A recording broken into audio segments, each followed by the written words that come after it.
Salut à tous, ici Mister Yann. Aujourd'hui, nous allons faire un peu de motion graphique. Ouais.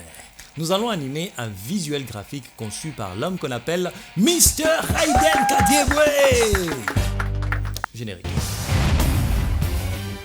Avant de commencer, nous allons tout d'abord observer la direction graphique qu'a pris l'artiste. Le fond est de couleur beige avec une texture légèrement granuleuse, ce qui donne un aspect vintage ou urbain. À travers sa typographie écrite en grandes lettres colorées, ici je vois le rouge, le jaune, le bleu, avec un côté style de graffiti. Cette vidéo est sponsorisée par l'événement même. Aujourd'hui, produire des concerts, des spectacles pendant des jours successifs, c'est à la mode. On fait le plein du stade de Martyrs pendant 3 jours, pendant 2 jours, et ça n'embête personne. L'humoriste Benji 4 que vous connaissez va nous livrer un spectacle 100% fou rire pendant 3 jours à Showbuzz, le 30, le 31 et le 1er septembre. Maintenant, la question que je me pose et que je vous pose en même temps, est-ce que vous en voulez encore? Vous n'avez qu'à payer, c'est simple. Ok, nous allons passer à l'animation de ce visuel. Encore et encore. Tout d'abord, j'aimerais vous mettre au parfum de ce que je compte faire. Je vais créer un spot animatique de 30 secondes sur lequel je vais me focaliser d'abord sur le fait de construire un récit captivant. Et par là, je vais travailler en profondeur sur le storytelling. Ouais, vous allez me dire, storytelling, c'est pas un peu trop demandé pour un spot animatique seulement? Effectivement, on est sur un événement stand-up avec un personnage très crédible auquel on peut s'identifier, qui suscite de la curiosité et tient en haleine. Et ce personnage crée une atmosphère de bonne humeur. Donc voilà, à partir de ce petit spot vidéo que nous allons produire, il faut qu'on arrive en fait à donner envie aux personnes qui vont venir à ce spectacle. D'où l'importance du storytelling. Ouais, mais après vous allez dire, c'est encore quoi pour ceux qui ne savent pas? Le storytelling ne se limite pas simplement à raconter une histoire, mais aussi c'est un art de la construire de manière à captiver l'audience pour lui faire sentir des émotions et cela implique à maîtriser certains éléments dont nous allons parler tout au long de cette vidéo. Alors, premier élément de notre spot animatique, ce sera le personnage. Nous savons déjà que c'est Benji 4 et sur sa ligne de communication, il ne veut pas qu'on voie sa tronche sur les visuels, les affiches et que ce soit le spot et tout ça. Ce que moi je vais faire, c'est que je vais le décalquer, je vais griffonner en fait sa silhouette en dessin animé. Pour ça, je vais m'inspirer d'une séquence de son précédent spectacle auquel j'avais aussi participé. Je me rappelle qu'on avait fait des teasings avec El George, Moby Kissi, SOB, Neveu National. Ah tiens, on avait passé des bons moments quand même ce jour-là. C'est du niao! À titre de rappel, il y a un minimum de matériel à avoir pour ce faire. J'ai une palette graphique. Moi, tu peux utiliser n'importe quelle palette graphique. Hein. Moi, je suis sur une Cintiq 16 Pro. En globalité, sur les logiciels que je vais utiliser, on a Adobe Illustrator, Adobe Animate, Adobe After Effects et Premiere Pro pour synchroniser et exporter le tout. Alors, on va vite passer à l'animation de ce petit dessin sur Adobe Animate que je m'en vais ouvrir tout de suite. Alors, d'entrée de jeu, lorsque tu ouvres Animate, il te propose de choisir ton format. Ici, moi, je vais aller faire de la HD. Et du coup, je détermine mon format. Ça sera un Full HD standard, hein, 1920 sur 1080. Et voilà. Alors, comme sur tous les logiciels de la suite Adobe, l'interface de Animate est simple. À gauche, vous avez les outils. Alors, vers le bas, vous avez la timeline. C'est ici que vous avez la possibilité de jouer avec les calques, de gérer les calques, je veux dire, de jouer avec l'animation et avec plein d'options qui vont vous faciliter la tâche. Vers la droite, vous avez les options sur tout ce que vous pouvez modifier en sélectionnant un élément. Et tout en haut, comme d'habitude, nous avons la barre de menu. Et au centre, tu as l'espace de travail. C'est parti. Première des choses qu'on va faire, je vais importer d'abord la vidéo pour que cela me permette de décalquer sur cette vidéo afin de sortir la silhouette de Benji 4. Et la vidéo que j'importe vient automatiquement s'installer sur le calque 1 créé par défaut. Donc j'ai la possibilité d'ajouter encore plusieurs calques en appuyant sur le petit bouton Add à côté. Et donc lorsque vous importez des images ou des vidéos comme ça, par exemple pour mon cas à décalquer sur Adobe Animate, il faut déterminer également la cadence d'image. La cadence d'image te permet de pouvoir donner de la fluidité à ton animation. Ici, je suis sur une cadence NTC, donc 30 images la seconde. Tu peux mettre 15, 10, 5, tout dépend de la fluidité que tu comptes avoir. Voilà que ma vidéo est sur la timeline. Elle occupe déjà le calque qui a été créé par défaut. Ok, je vais créer un nouveau calque sur lequel je vais dessiner mon personnage. Tout en sachant que mon premier calque, c'est une vidéo. Je vais créer des frames et c'est sur chaque frame que je vais évoluer avec mon dessin. Parce que chaque fois que je passe de frame, la vidéo donne du mouvement, un nouveau mouvement sur mon personnage que je vais ensuite dessiner et ça va aller comme ça jusqu'à la fin de ma vidéo.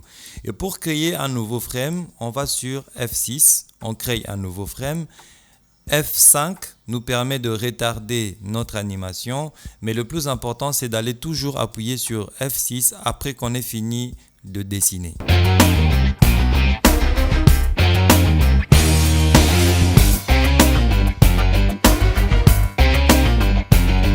Voilà, ici je viens de finir de décalquer mon personnage en trait d'esquisse. Pour ma part, je pense que ce n'est pas tout de suite terminé parce que j'aimerais ajouter 2-3 petits détails pour donner encore plus d'ambiance sur mon animation. Comme vous pouvez le constater sur le visuel que le graphiste a créé, il y a 3 formes représentées en arrière-plan sur l'écriteau graffiti. Donc ça se représente sous forme de 3 barres de couleurs différentes, rouge, jaune et bleu. Et par là, j'aimerais créer une petite transition qui ferait en sorte de pouvoir créer des arabesques qui viennent se poser sur les 3 barres. Et ces arabesques viendront sous forme de... voilà, de pinceau de peinture, quelque chose comme ça, et puis ça vient en animation sur les 3 barres qui ont été composées. Et comme ça, je vais faire apparaître les textes encore. Donc c'est encore séparé en 3 syllabes, c'est ça? Ok, pour la partie Animate, c'est terminé. Je viens de créer ma forme que je vais exploiter dans After Effects pour composer mon animation.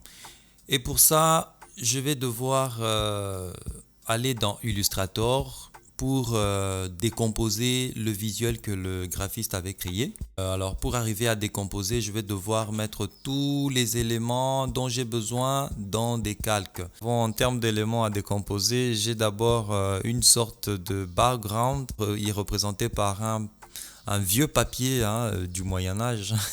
Ensuite, je vais ressortir le texte encore. Encore qui est le thème de cet événement. En tout cas, il faut avoir des cotes en acier dans ce spectacle. 3 jours de fou rire. Et tout ça, je vais les mettre dans... Chacun aura son calque. Dans Illustrator, on nous revient encore avec cette histoire de calque. Chaque élément dans son calque pour que ça me permette de bien séparer le tout dans After Effects afin de bien faciliter l'animation. Alors, on a tendance à voir en arrière-plan du texte 3 barres. Donc, représentées par le rouge, le jaune et le bleu. En fait, non, c'est pas 3 barres, c'est juste une illusion. C'est une composition de 6 petits éléments, tout simplement, qui te donnent l'impression qu'il y a 3 barres derrière le texte. C'est juste une illusion. Bravo, Raiden. C'est bon pour moi, tout est réorganisé dans chaque calque. Nous allons passer à After Effects pour créer de l'animation. Pour ce faire, je vais enregistrer mon fichier ici en format AI, en format Illustrator, pour créer de l'intégration au niveau de After Effects. Sinon, j'ai l'habitude d'utiliser un petit plugin qu'on appelle Overload qui me permet en fait de travailler en intégration en temps réel de After Effects à Illustrator. Mais ici, nous allons aller par une méthode plus simple parce que Overload, c'est un plugin qui n'est pas accès à tout le monde, il faut l'acheter. Nous voici dans Adobe After Effects, l'avant-dernier logiciel qui va nous permettre de prendre l'animation que nous avions faite dans Adobe Animate, la composition des éléments et des calques que je viens de faire dans Adobe Illustrator, et on va synchroniser tout ça avec la voix off qui a été enregistrée. Ok, dans After Effects, sur ma fenêtre de projet, je vais double-cliquer pour faire venir d'abord la séquence de dessin que j'ai produit dans Animate. Donc c'est une séquence que je vais devoir créer en cliquant sur la première image. Une fois cliqué là-dessus, j'ai une séquence de vidéo. Voilà, c'est la petite animation que j'ai faite sur Adobe Animate. Allons récupérer notre fichier Illustrator. Alors lorsque je l'importe dans After Effects, il me propose deux possibilités. De le prendre en format métrage, donc ça veut dire image aplatie, ou en composition. Moi je vais prendre la composition parce que j'ai besoin de tous les calques que j'avais organisés depuis Illustrator pour que cela me permette de bien animer chaque élément avec beaucoup plus de précision et de détails. Je vais également importer le petit son, la petite voix off qui me permettra de pouvoir synchroniser tous les mouvements, les animations que je vais utiliser. En ce qui concerne les mouvements, j'ai plus activé les positions, les scales, l'échelle et les rotations. Pour les rebonds, j'ai exploité un petit plugin qu'on appelle Duika Bicel. Duika, c'est un petit script que tu télécharges et que tu peux installer sur After Effects gratuitement. Il te permet d'animer des personnages que tu crées sur Illustrator. Tu as la possibilité de faire des bons réglages sur tes interpolations de manière très rapide et simple. Tu as la possibilité de parenter tes calques, créer des rebonds, des petits trucs sympas. Tu peux le faire avec Duika.